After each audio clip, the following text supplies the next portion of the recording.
কম। হ্যাঁ, বড় বড় মাছ আইছে, কিন্তু খাওয়ানোর লোক কোথায়? খাওয়ানোর তো কোনো লোক নাই, এরা নাই তো এখন আর।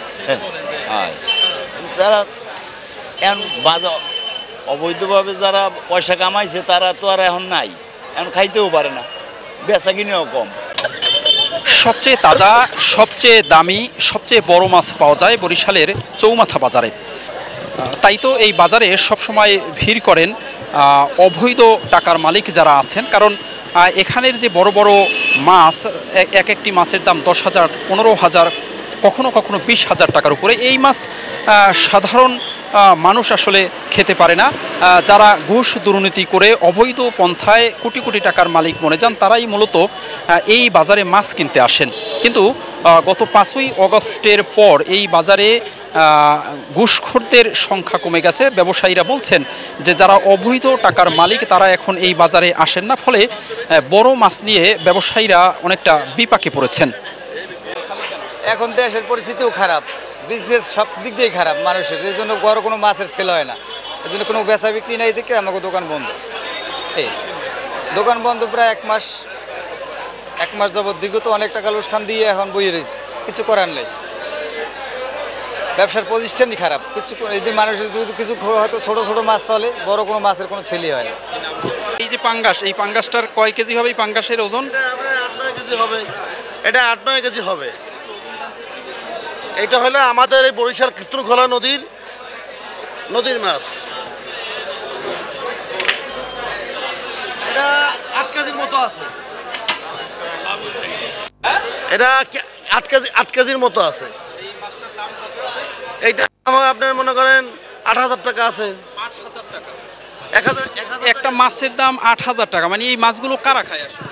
এই মাছগুলো যারা ব্যবসায়িক তারা খায়। এখন তো মাছ তো কম, আবার যখন একটা সিজন হয়, এখন তো সিজন না, সিজনের সময় প্রতিটা মাছেরই দাম কম। এবং এই বরিশাল বিভাগের ঐতিহ্য বাজার হচ্ছে চৌমাথা এই বাজার, হাতামালি কলেজ বাজার। এখানে অন্য বাজারের দাম সবসময় কম থাকে, কিন্তু যে যারা সৎ পথে ইনকাম করে তারা কি এই মাছ খেতে পারে না? এটা যারা সৎ পথে কামাই করে তারা খেতে পারে, 2-4 5 জনে মিলে 1,000 টাকা কেজি একটা মাছ কোনো ব্যাপার না, ভালো একটা মাছ হইলে এটা কোনো ব্যাপার না। কিন্তু যারা খেতে পায় না তারা বলে যে ঘুষের বাজার, তারা অন্য সব কথা বলে। এই 5ই আগস্টের আগে আপনাদের এখানে বড় মাছ অনেক আসতো এবং বিক্রিও খুব বেশি হতো, কিন্তু এখন এই বড় মাছ তেমন একটা আসেও না, বিক্রিও কম। কারণ না, বিক্রি কম হয় না, বিক্রি হয়। আগেও খেয়েছে, এখনও খাচ্ছে। আপনার একটা 10 কেজির মাছ যদি আপনার 7,000 8,000 টাকা হয়, এটা তো কোনো ম্যাটার না। আবার এবং 10,000 টাকা তো অনেকে বেতনও পায় না। একজন মাসে যদি 30,000 টাকা বেতন পায়, সে যদি একটা মাছ কেনে 10 দিন 20 দিন 1 মাস বসে খায়, একদিনে তো আর খাবে না। এবং 1 কেজির মাছ এই যে আপনি দেখেন যে আমাদের এখানে, হ্যাঁ, এই যে ইলিশটার দাম 200-300 এসে আমাকে এই নদীর মাছ, তো এটা 2500 টাকা কেজি হলে বেশি না। এটা অন্য সময় অন্য বাংলাদেশের যে ঢাকা যে মাছটা যায়, ওই মাছটা হলে আপনার সাধারণ মানুষ কি খেতে পারে 2500 টাকায়? সাধারণ মানুষ তো বড়টা খাবে না, সে তো 1 কেজি নিচেরটা খাবে। ঘুষখোর আসে না, এটা ব্যবসায়ী। এখানে কোনো ঘুষখোর আসে না, ব্যবসায়ী আসে। যে খেতে পারে না সেই বলে তো ঘুষখোর। কথা বলছেন? একটা মাছ আপনি 2500 টাকা দিয়ে নেবেন, 2-4 দিন খাবেন, এটা কোনো ব্যাপার না।